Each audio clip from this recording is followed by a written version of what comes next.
Halo Kang, ini adalah Dell Latitude E7450, laptop penerus dari Dell Latitude E7440 yang sudah saya review kemarin ya. Ini saya beli bekas seperti biasa, tapi kondisinya sangat baik, sangat mulus. Hanya satu kekurangannya menurut saya, yaitu di sini rubber fit sudah hilang ya. Yang lain sih masih ada. Saya rasa itu nggak jadi soal. eh, karena memang nggak licin-licin amat kalau memang bukan di lantai ya. Baik, apakah laptop keluaran 2015 ini masih layak untuk digunakan hingga saat ini?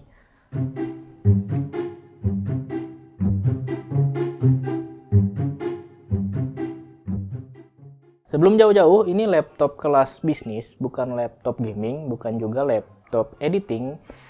Ini kelas bisnis sekelas Lenovo ThinkPad T450S, bukan T450 biasa ya, karena memang dia seri 7, seri tertinggi yang tipis, ringan, kuat dengan material magnesium, ringan dan kuat. Dia memang ditujukan untuk orang-orang yang suka portable, beratnya sekitar kira-kira 1,7 kg. Masih sangat enak untuk dibawa kemana-mana ya, ringan ya.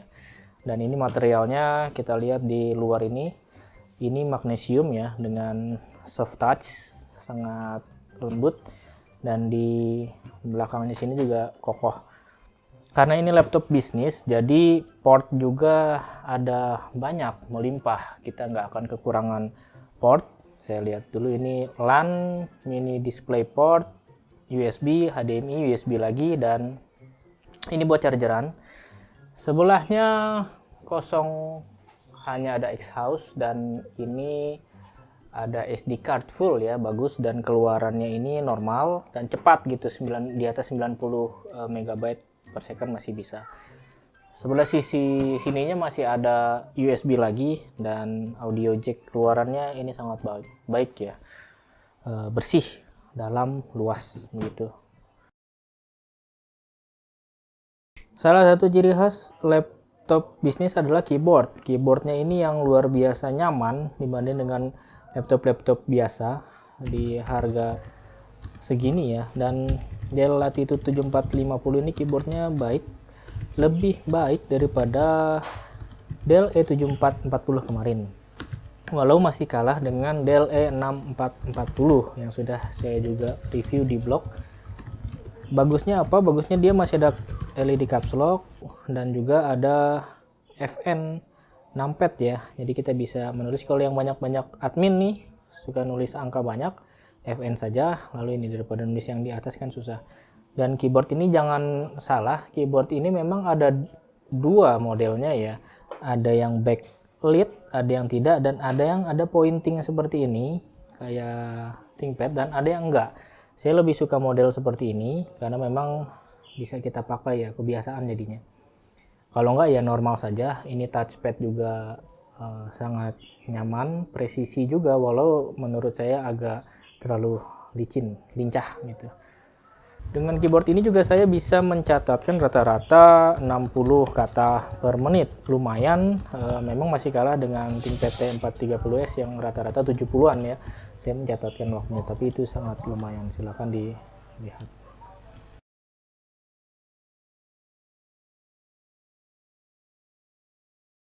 Untuk spek sendiri sangat beragam pastinya, dan dijual mulai harga 3 jutaan kalau nggak salah.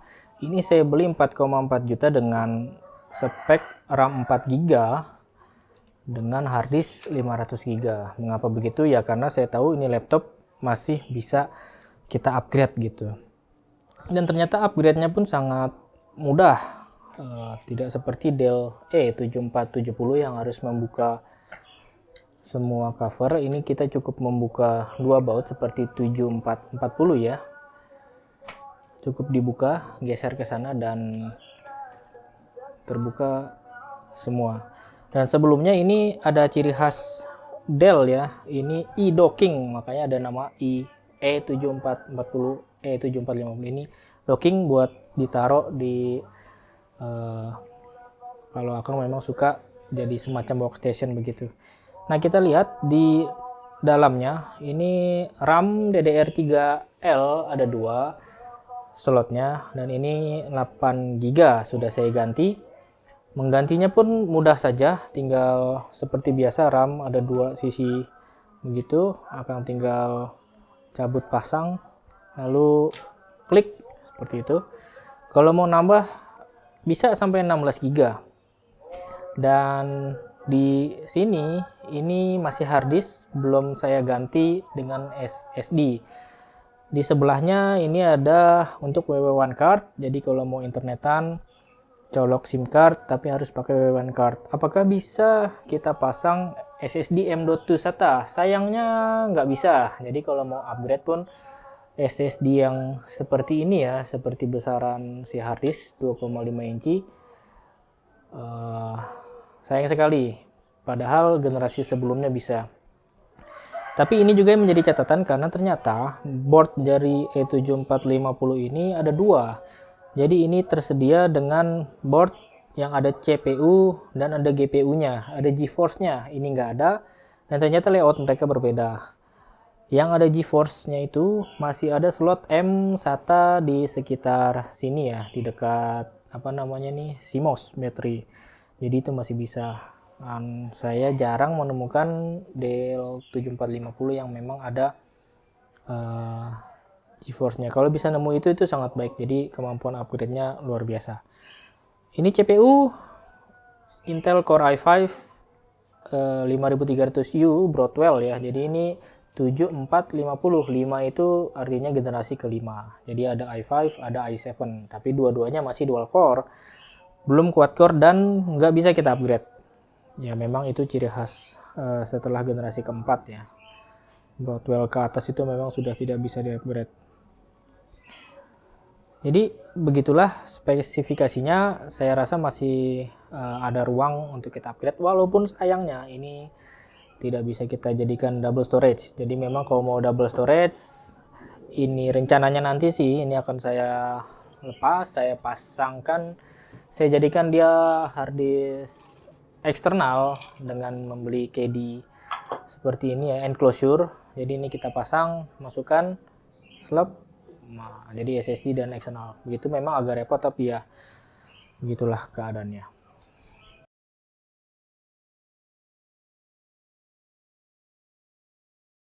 Kemudian untuk performa bagaimana? Untuk performa ya ini sekali lagi bukan laptop gaming, juga bukan laptop editing.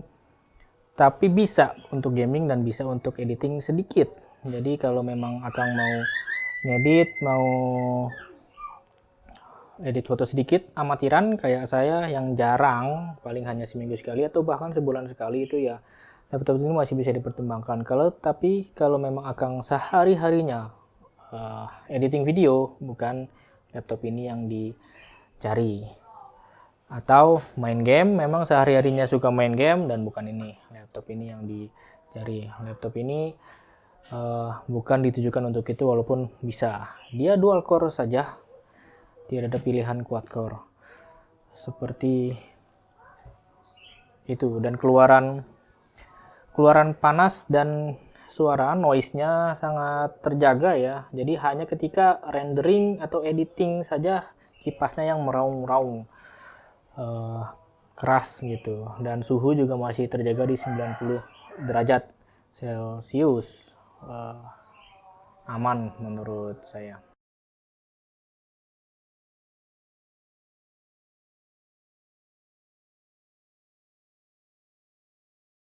Sekarang kita ke bagian layar. Layarnya ini 14 inci dan saya sengaja memilih yang Full HD. Jadi ada 3 tipe layar, HD, Full HD, dan Full HD touchscreen. Ini bukan yang touchscreen, nggak apa-apa. Dan matte anti glare ya. Saya suka kalau yang touchscreen itu glossy seperti 7470. Karena ini IPS jadi sudut pandang sangat baik ya. Abang bisa melihat, dan kontras warna, kecerahan, semuanya lebih baik daripada HD biasa. Dan ini sesuatu yang kalau laptop sudah 4 juta ke atas, saya rasa harus Full HD ya, kelebihan di performa begitu. Dan laptop baru ada yang Full HD di 4 juta sampai 5 juta. Kalau Full HD juga sepertinya bukan IPS ya. Ini baik dan layarnya sangat baik.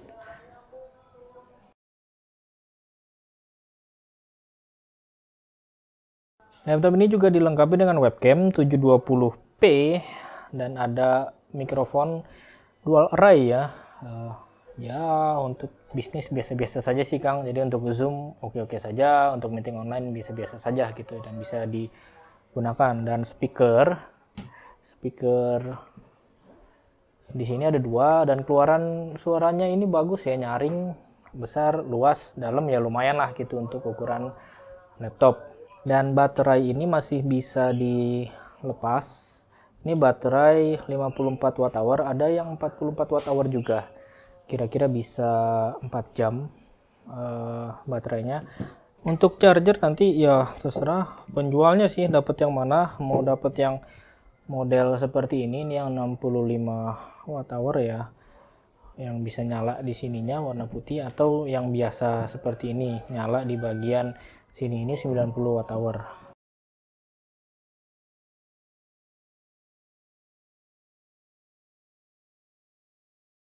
Sekarang kita ke bonus dan catatan-catatan. Ada bonus, jadi di sini ada fingerprint, tapi modelnya masih sapu swipe ya, jadi agak nggak enak juga, makanya nggak tap seperti 7470. Dan di sini ada lambang kecil, ini lambang NFC. Jadi kalau akan punya handphone NFC, jadi bisa diaktifkan di sini. Untuk apa? Untuk sharing foto.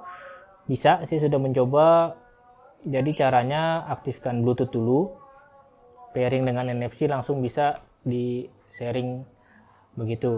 Lumayan cukup membantu saat transferring. Itu bonus, tapi sayangnya yang saya rasa kekurangan ya, tidak seperti 7440 engselnya ini. Jadi kalau kalian lihat engselnya ini ada baut 2, tapi ketika kita buka biasa itu nggak bisa terbuka karena memang ada satu baut lagi yang masih menempel di bagian dalam.